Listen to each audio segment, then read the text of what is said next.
अहो, क्या हुआ? हुआ नहीं, हो जाता। क्या? वो आपका कुर्ता जल जाता। अब इस्त्री करते करते कहाँ खो गए थे? वो जरा टेंशन। हर वक्त किस बात का टेंशन रहता है आपको? आदि तुम भूल गई। अरे 15 अगस्त आ रहा है और उसी दिन दही हंडी भी है। अब मुझे पता है, एक ही दिन में दो दो त्योहार आ रहे हैं, मजे है नहीं? अरे मज्जा काय त्यात? ऐसा क्या है, आपके भी तो मजे है ना। एक दिन में दो दो त्योहार आ रहे हैं, तो आपका भी एक ही दिन में दो दो टेंशन निपट जाएगा ना, नहीं का? माधवी तुम समझ नहीं रही हो, मुझे दो दो त्योहार का टेंशन नहीं है। 15 अगस्त का प्रोग्राम फिक्स करने के लिए जो सोसाइटी की मीटिंग रखी है ना, मुझे मीटिंग का टेंशन हो रहा है। नहीं, मैं कुछ समझी नहीं, क्या टेंशन है?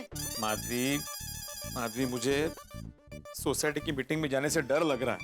ओगो भाई, सोसाइटी के एकमात्र सेक्रेटरी को सोसाइटी के मीटिंग में जाने में डर लग रहा है? कमाल है। आज इस शिक्षक की बहुत कठिन परीक्षा है माधवी। पर मीटिंग में तो आप सेक्रेटरी बन के जाओगे ना, तो शिक्षक कहाँ से आ गया बीच में? बोर्ड एग्जाम थोड़ी है। माधवी आज मीटिंग में 15 अगस्त के प्रोग्राम की प्लानिंग होगी। हाँ, तो उसमें बाकी सारे प्रोग्राम के साथ ये भी तय किया जाएगा कि इस साल ध्वजारोहण कौन करेगा, और वो तय करने की जिम्मेदारी होगी मेरी। अब वो मैं कैसे तय करूंगा, इस बात का टेंशन मुझे खाया जा रहा है। इसीलिए मैं बोल रहा था कि शिक्षक की कठिन परीक्षा है। आज मेरी हालत उस शिक्षक की तरह है जिसके सारे विद्यार्थी होनहार है, लेकिन उस शिक्षक को उन सारे विद्यार्थियों में से किसी एक को चुनना है। अभी शिक्षक तो शिक्षक होता है ना, वो अपने विद्यार्थियों में भेदभाव थोड़ी ना कर सकता है। नहीं नहीं, एक मिनट, मुझे क्या लग रहा है, आप ना सेक्रेटरी और शिक्षक वो दोनों की जिम्मेदारी मिक्स कर रहे हो। ऐसा नहीं है माधवी, तुम समझ नहीं रही हो। अभी सोसाइटी का हर सदस्य ध्वजारोहण करने का ख्वाब सजा रहा होगा। अभी ध्वजारोहण कोई एक ही कर सकता है ना, किसी एक को चुनूंगा तो बाकी बुरा मान सकते हैं। इसलिए मुझे कोई लोकतांत्रिक तरीका ढूंढना होगा। हाँ, तो तरीका मिल जाएगा मीटिंग में, उसमें क्या है टेंशन लेने का? अरे अरे टप्पू सेना इस वक्त यहाँ? बीड़े अंकल अब क्या करे, जब भी कोई त्योहार आता है हमें आना ही पड़ता है ना। क्या मतलब? भिड़ा अंकल, भाई 8वां महीना चालू है ना। हाँ तो 15 अगस्त और दही हंडी का टेंशन अभी आप ले रहे थे ना। अय्या हो, आप लोगों को कैसे पता? अरे माधवी आंटी, इनके टेंशन का सीजन आया है ना।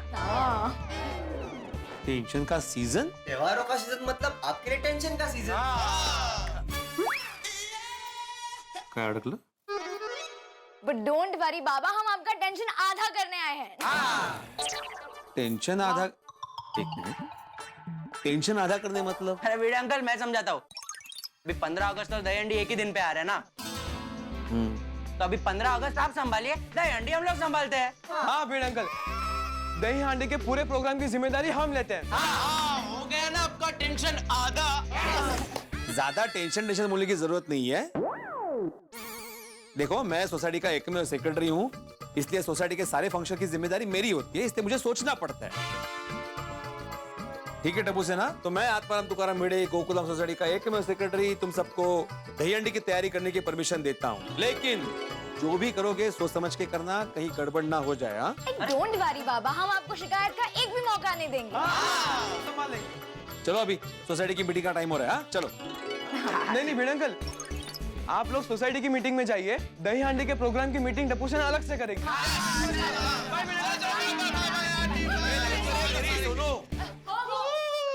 चलो हम लोग भी निकलते हैं। काय झालं? माधवी, एक्चुअली इस बार मेरी भी बहुत इच्छा है ध्वजारोहण करने की।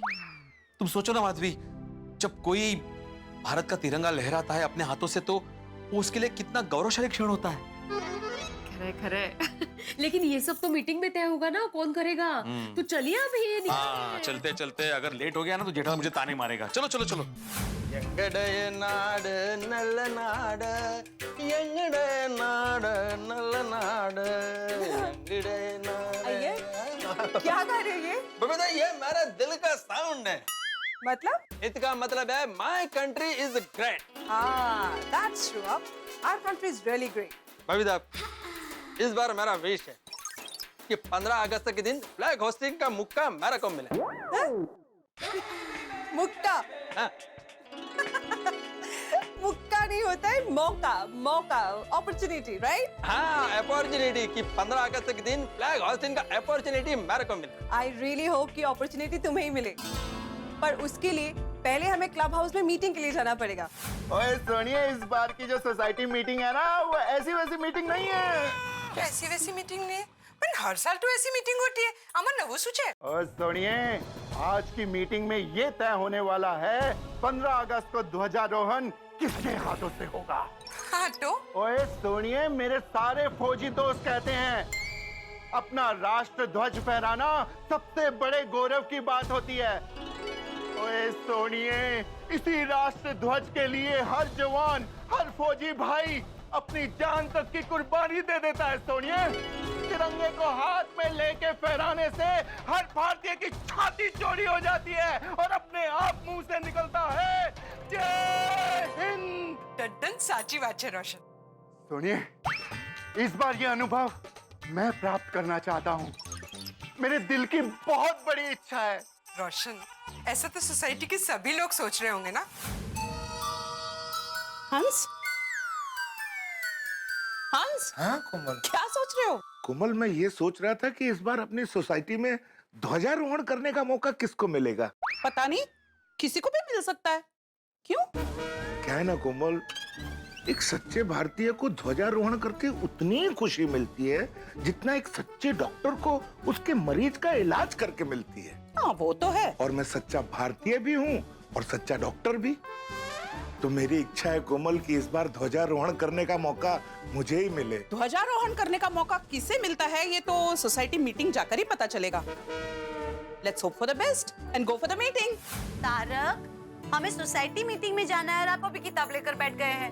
अरे भाई, मैं जानता हूँ देर हो रही है अंजलि, लेकिन आज सुबह से मस्तिष्क में कविता उमड़ घुमड़ रही थी, तो सोचा एक बार फिर से पढ़ दूं। कविता के लिए तो रोक भी नहीं सकती। कौन सी कविता? हरिवंश राय बच्चन जी की कविता, हमारे तिरंगे के बारे में, हमारे राष्ट्र ध्वज के बारे में। अरे वाह, मेरे फेवरेट कवि है, पता है।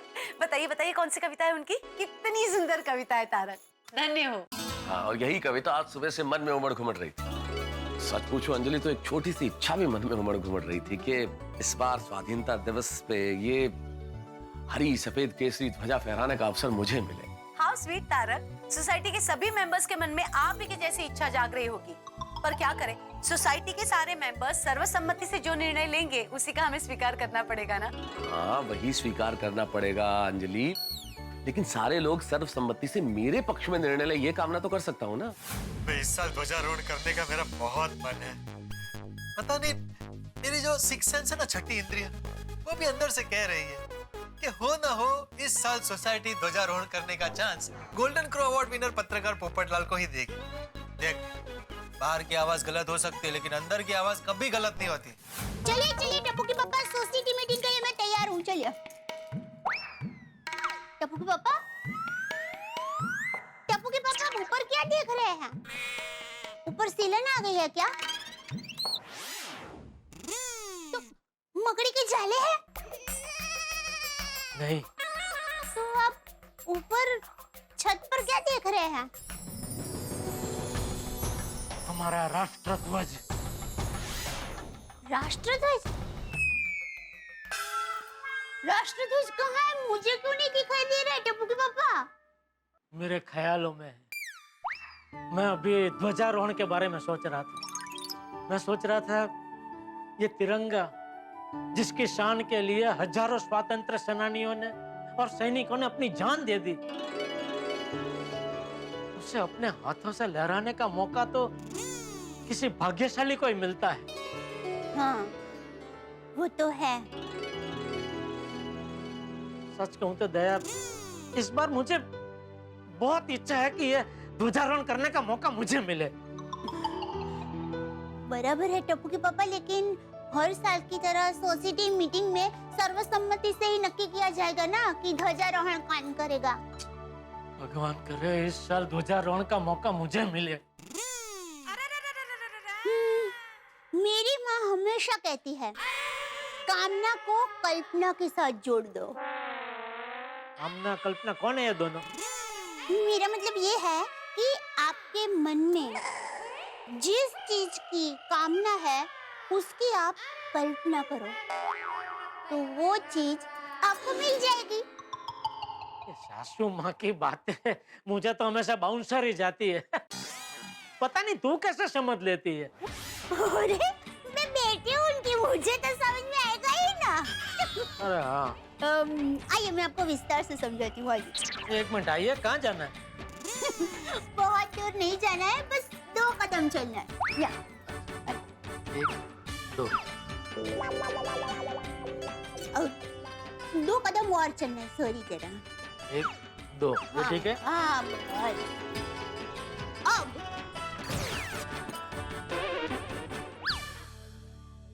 अब आप कल्पना कीजिए कि आपके सामने एक बहुत बड़ा स्तंभ है और उसके ऊपर हमारा राष्ट्र ध्वज बंधा हुआ है और उसकी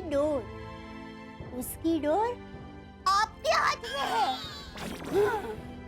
और आप बड़े मान, सम्मान, आदर से, गर्व से वो डोर को खींच रहे हैं। आहा, और अब हमारा राष्ट्र ध्वज आकाश में लहरा रहा है। आहा, और उसका केसरिया, सफेद और हरा रंग पूरे आकाश में छा गया है। और अब तो राष्ट्र गीत बज रहा है और हम बड़े गर्व से उसे सलामी दे रहे हैं।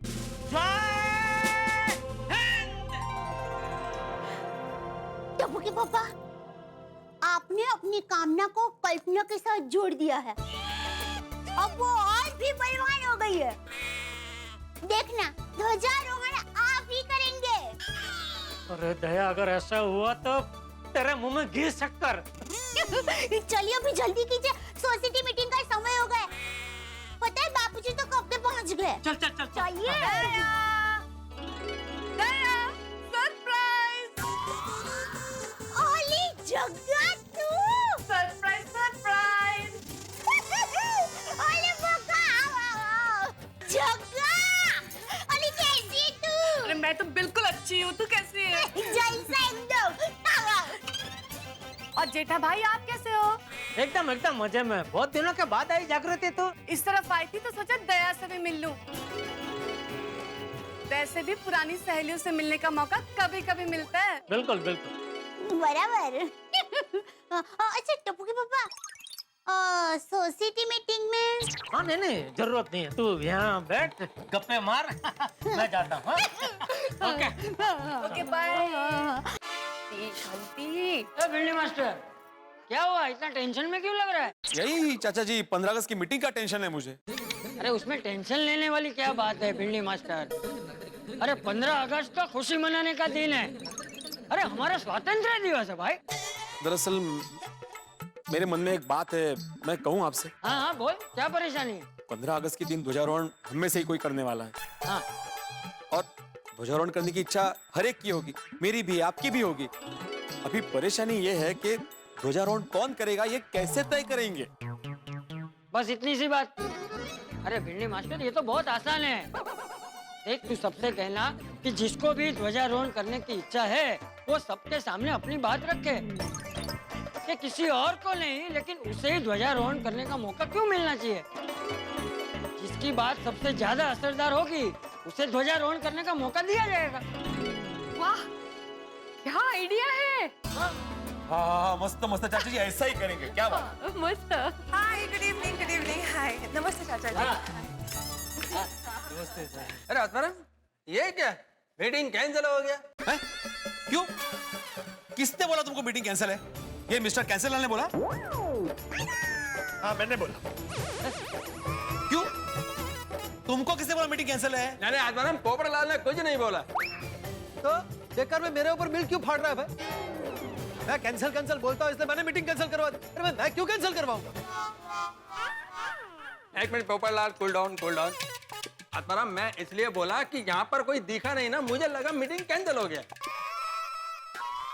हाँ, अभी तक कोई क्यों नहीं आया? कहाँ है सब? क्योंकि सब तुम्हारी तरह लेट है भाई। आत्माराम, मन नहीं चिड़ू। मी कानो को चिड़ू? नहीं आत्माराम, मन नहीं चिड़ू का मतलब है सॉरी। मनी चिड़ू। अरे सॉरी क्यों भाई, हम लोग तो टाइम पे ही आए हैं, भीड़ा जल्दी आ गया। मैं समय पे आया था, मैं जल्दी नहीं। रिलैक्स। डोंट वरी, सब लोग आ जाएंगे। It's okay. आगे जी आगे, रोशन एंड रोशन आ गए। बल्ले बल्ले बल्ले बल्ले याहू बंद करनी बाबा। वैसे बाकी के सब लोग कहाँ हैं? लगता है हम लोग एक्साइटमेंट में कुछ जल्दी आ गए। नहीं, सब आ ही रहे हैं। वो कोई गल नहीं, और जब तक सब आते हैं तब तक सोनिया हम लोग भंगड़ा पाते हैं।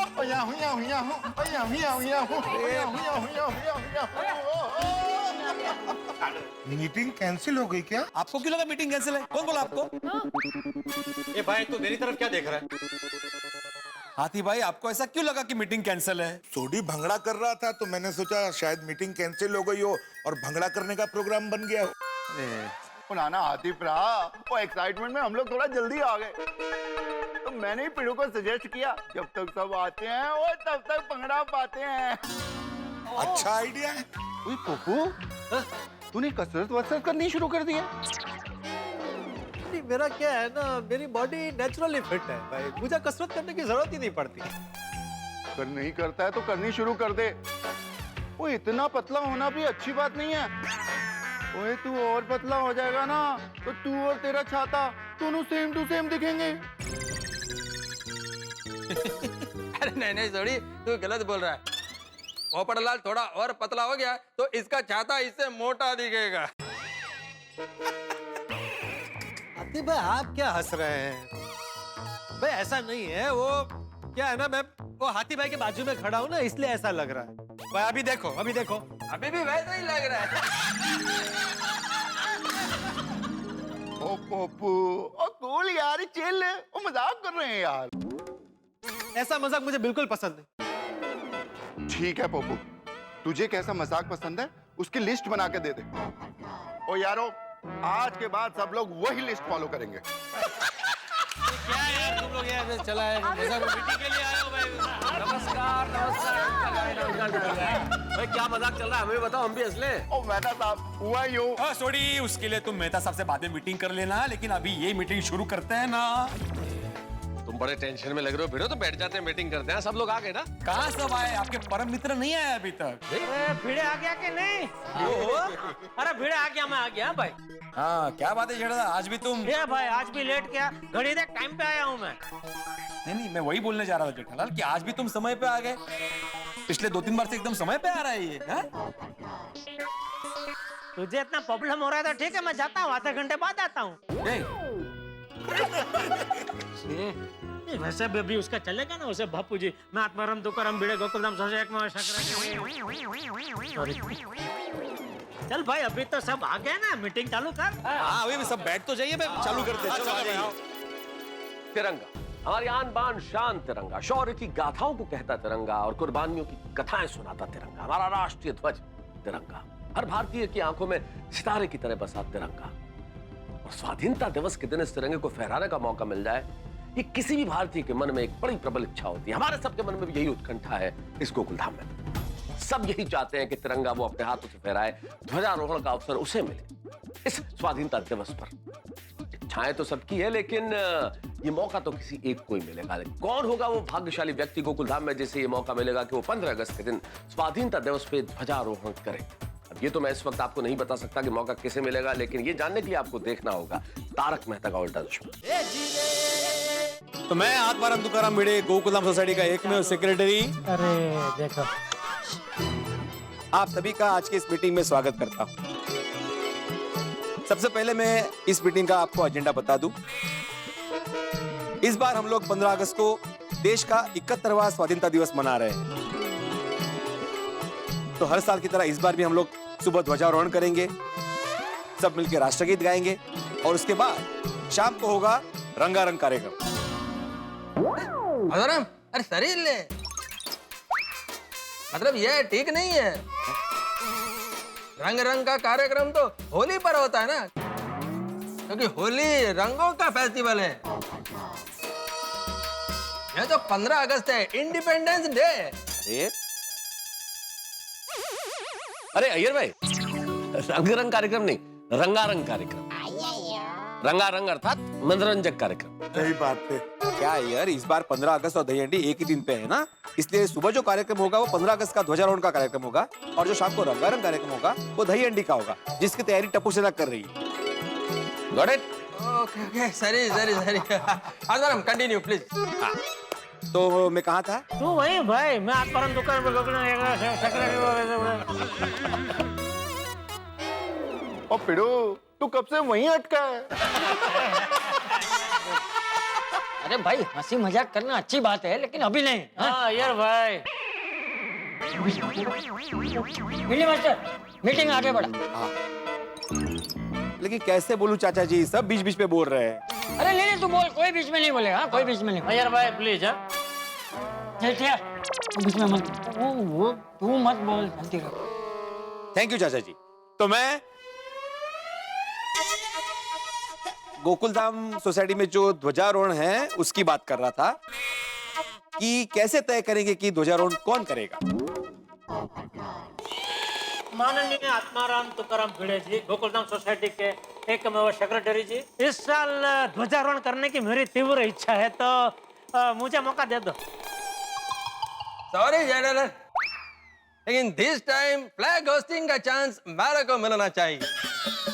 सॉरी अय्यर प्रा, ध्वजारोहण का मौका इस बार तो मैनू मिलना चाहिए जी। सॉरी सोडी, लेकिन इस बार ध्वजारोहण का मौका मुझे मिलना चाहिए। हाथी भाई सॉरी हाथी भाई, मुझे लगता है कि इस साल ध्वजारोहण करने का मौका मुझे मिलना चाहिए। क्यों? देखिए दोस्तों, बिल्कुल गलत बात है। जैसा कि आप लोग जानते हैं कि किसी भी आयोजन में मैंने अपनी कभी कोई इच्छा प्रकट नहीं की। हाँ तो रहना था ना, आज भी क्यों प्रकट कर रहे हैं ना। नहीं जेठलोर, आज की बात अलग है। स्वाधीनता दिवस का मसला है, तो इस देश का एक जिम्मेदार नागरिक होने के नाते, एक लेखक होने के नाते मेरी भी आकांक्षा है कि गोकुलधाम सोसाइटी में ध्वजारोहण मैं करूं।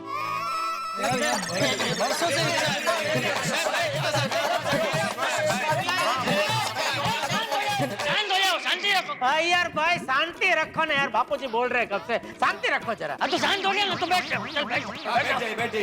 बैठो। सही बात है, बैठ के भी तो बिल्ली मास्टर तू बोल। हाँ, तो मैं कहना चाहता हूँ कि इस बार ध्वजारोहण करने की मेरी इच्छा है।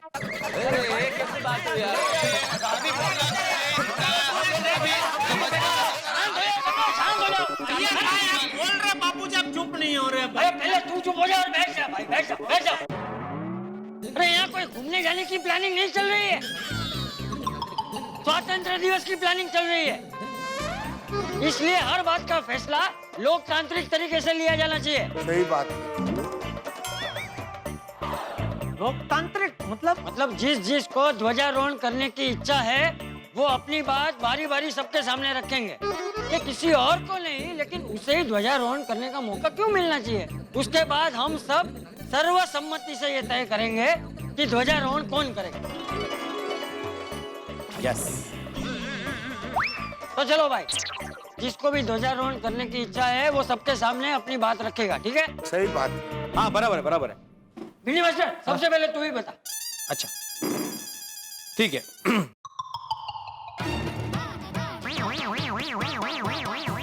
फर्ज कीजिए कि अपना भारत देश एक बाग है, तो बाग में जो कलियां होती है उनका जतन करके उनको फूल कौन बनाता है? बोलो, शिक्षक बना माली है? अरे भैया मालीगिरी छोड़ो, सीधा सीधा बता कि ध्वजारोहण करने का मौका तुझे क्यों मिलना चाहिए? अरे जेठालाल, मैं ये कहना चाहता हूँ कि देश की युवा पीढ़ी को सही मार्ग दिखाकर उनको भविष्य के लिए जिम्मेदार कौन बनाता है? कौन बनाता है? शिक्षक। बराबर, शिक्षक। तो देश के भविष्य की नींव कौन रखता है? शिक्षक। हाँ। इसलिए मैं आत्माराम तुकाराम भिड़े, गोकुलधाम सोसाइटी का एकमेव शिक्षक, इस बार ध्वजारोहण करने के लिए अपना नाम आगे करता हूँ। आत्माराम, तुम जिस फ्यूचर का बात करता है ना, उस फ्यूचर में देश को साइंस और टेक्नोलॉजी में कौन आगे लेके जा सकता है? एक साइंटिस्ट। और आने वाला टाइम साइंस और टेक्नोलॉजी का है, इसलिए देश का प्रोग्रेस साइंटिस्ट पर डिपेंड करता है, क्योंकि साइंटिस्ट नया नया रिसर्च करता है जिससे देश को ही नहीं पूरे वर्ल्ड को फायदा होता है। इसलिए being a scientist flag hosting के लिए मैं अपना नाम आगे करता हूँ। Well said Iyer. नंदी नंदी बबीता। एक मिनट आप सब मेरी बात भी सुन लीजिए। देश के लोकतंत्र का चौथा स्तंभ कौन होता है? पोपट भाई, पहले 3 स्टंप कौन से? अरे स्टंप नहीं अब्दुल, स्तंभ स्तंभ।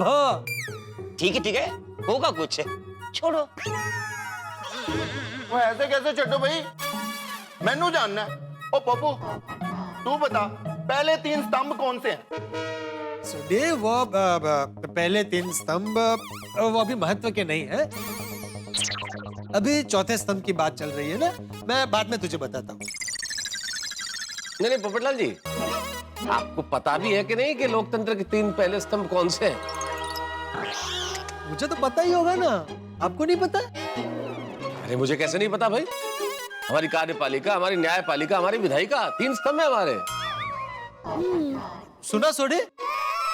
हाँ। तो भाई आप चौथे स्तंभ की बात करें। देश के लोकतंत्र का चौथा स्तंभ पत्रकार होता है। बिल्कुल बिल्कुल। तो उसका क्या? बताता हूँ भाई, पत्रकार समाज का आईना होता है। वो दिन रात मेहनत करके खबर की तह तक पहुंचता है और समाज के सामने उसकी सच्ची तस्वीर पेश करता है। वो देश को और समाज को जागरूक रखने का काम करता है। पत्रकार कुंवारा होता है। कौन बोला? कौन बोला? कौन बोला? कौन बोला? ये अय्यर भाई। मैं नहीं बोला। देखिए, यह मजाक का विषय नहीं है। देश के जिम्मेदार पत्रकार होने के नाते इस साल ध्वजारोहण करने का मौका मुझे मिले, इसलिए मैं अपना नाम आगे करता हूं।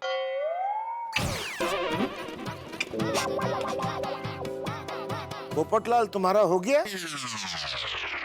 जी। तो बैठ जाओ। अब मैं कुछ कहना चाहता हूं।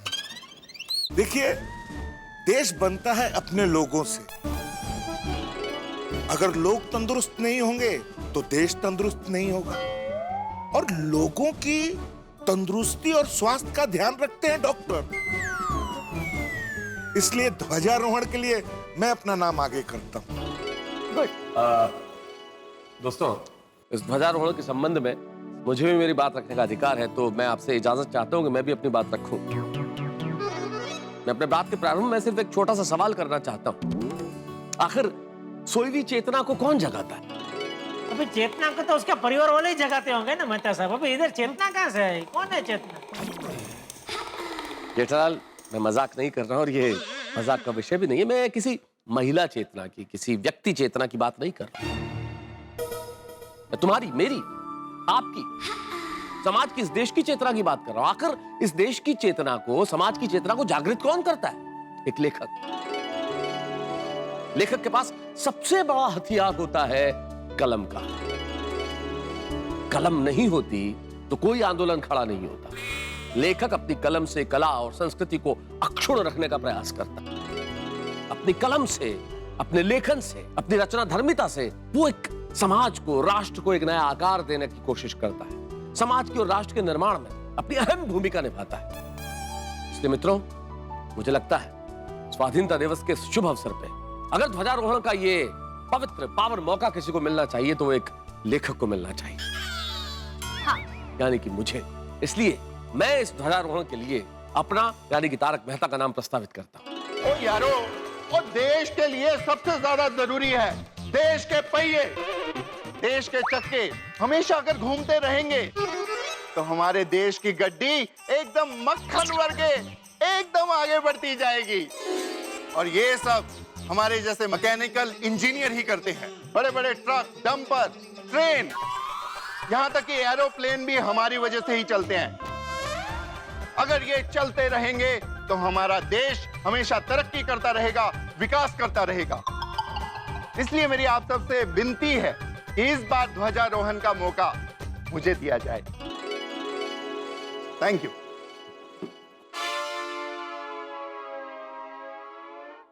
माधवी, क्या हुआ? कुछ बोलना है? हाँ मतलब महिला मंडल की ओर से मैं कुछ कहना चाहती हूँ। हाँ हाँ माधवी बेटा बोलो। तुम्हें भी अपनी बात कहने का पूरा अधिकार। थैंक यू चाचा जी।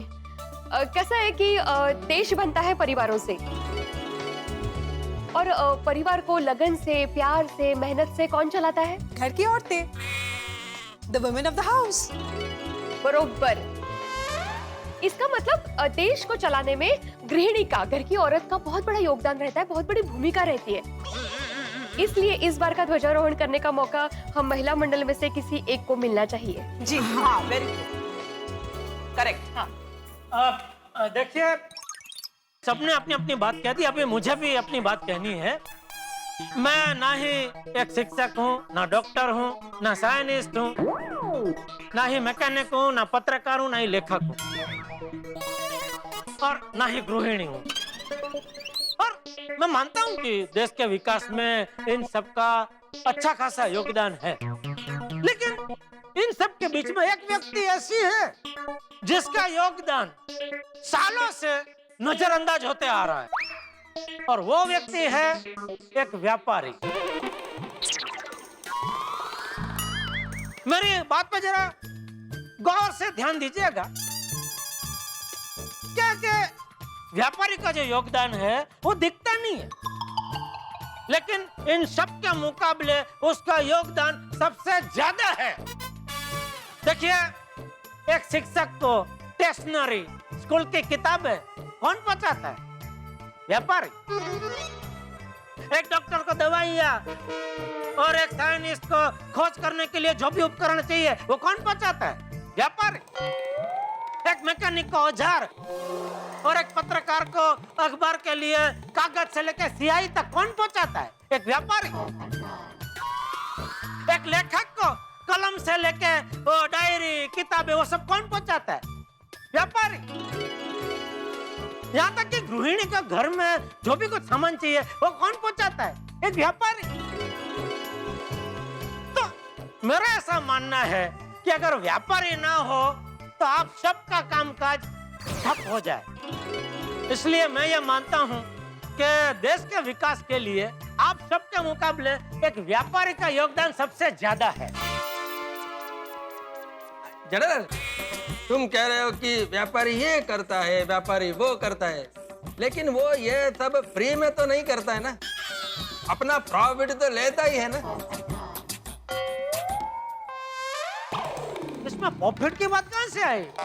आप भी जिस कंपनी के लिए काम करते हैं उससे पगार तो लेते ही है ना, फ्री में थोड़ी करते हैं। ये भीड़े पढ़ाने की फीस लेता ही है ना बच्चों से। मतलब हम जो जो व्यवसाय करते हैं उसमें से पैसा तो कमाते ही है ना, कोई फ्री में तो कुछ नहीं करता है। मैं तो सब कुछ गलत कह रहा हूँ मैं? नहीं, बिल्कुल, ये बात तो बिल्कुल सही। छोटी बराबर है कि नहीं? एकदम करेक्ट है जेठमलाल। हाँ, तो फिर ये मुद्दा क्या लेके आया भैया भाई? सॉरी। तो दोस्तों, सारे मुद्दों पर नजर रखते हुए मेरा यह दृढ़पणे मानना है कि गोकुलधाम सोसाइटी में इस साल ध्वजारोहण का मौका एक व्यापारी को मिलना चाहिए, अर्थात मुझे मिलना चाहिए।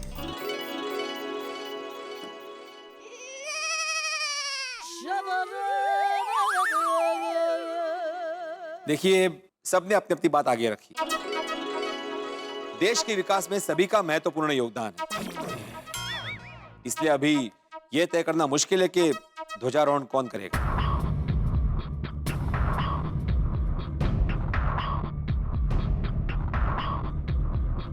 एक काम करते हैं भिंडी मास्टर, पर्ची निकालते हैं, जिसके नाम की पर्ची निकलेगी वो ध्वजारोहण करेगा। अरे बापू, ये पर्ची क्या? मैंने तो अरे बराबर है, तू बैठ जा। मैंने पुरवार किया। अरे बैठ जा। हाँ, ये अच्छा आइडिया है।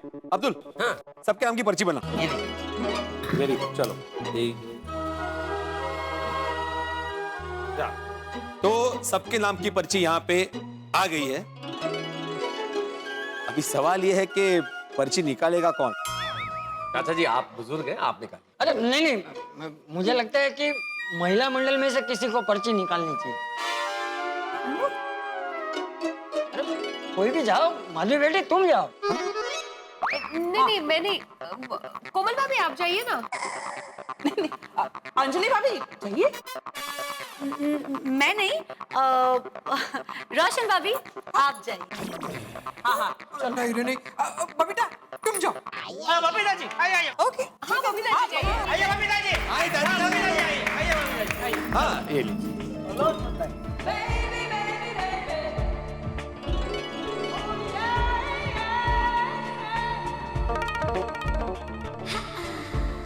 निकालिए निकालिए बबीता जी।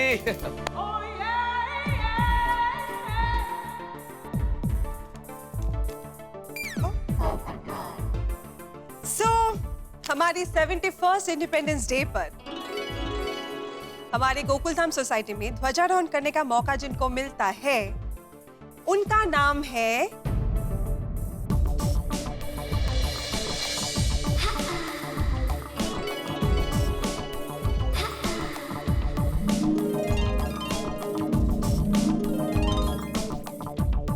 उनका नाम है जेठा जी।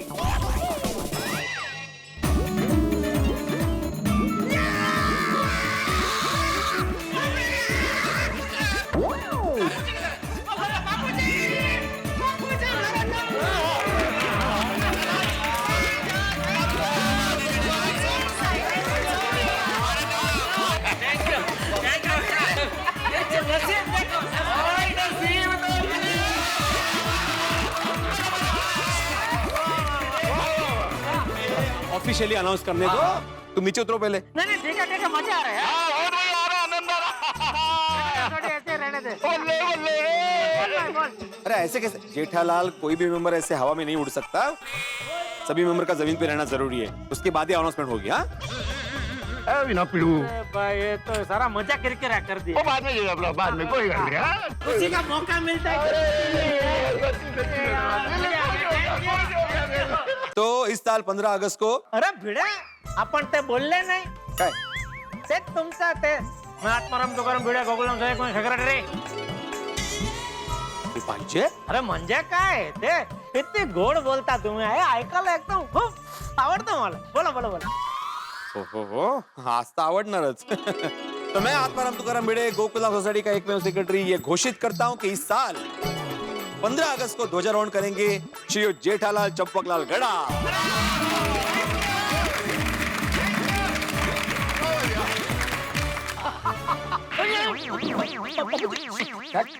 सॉरी बापू जी। लगा तो नहीं। अरे ले लगा। सॉरी। तो मैं आत्माराम तुकाराम भिड़े गोकुलधाम सोसाइटी का एकमेव सेक्रेटरी ये घोषित करता हूँ कि आज की मीटिंग एक मिनट भिड़े मीटिंग समाप्ति की घोषणा के पहले एक और घोषणा कर के ध्वजारोहण के बाद मेरी तरफ से सबको फाफड़ा जलेबी की पार्टी।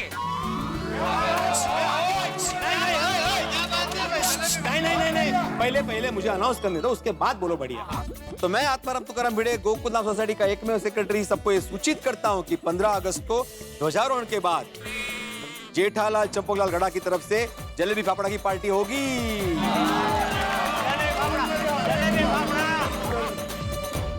मित्रों, हर गोकुलधाम निवासी की इच्छा थी कि स्वाधीनता दिवस के अवसर पे ध्वजारोहण का मौका उन्हें मिले। उनका नाम आ गया है, उनका नाम प्रस्तावित, लेकिन अंततः लोकतांत्रिक तरीके से नाम चुना गया जेठालाल का। यह सौभाग्य मिला है जेठालाल को, और इस वक्त जेठालाल की खुशी 7वें आसमान पे, जो होना लाजमी भी है। कितना बड़ा मौका, कितने बड़े गौरव का क्षण ध्वजारोहण करना।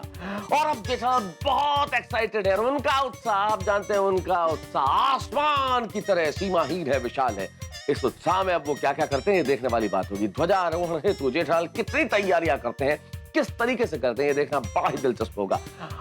क्या क्या तैयारियां होती है ये तो इस वक्त मैं कैसे बताऊं, लेकिन इतना जरूर कह सकता हूं कि आज जो कुछ भी होगा होगा बड़ा मनोरंजक। बस देखते रहिए तारक मेहता का उल्टा चश्मा, देखते रहिए, हंसते रहिए।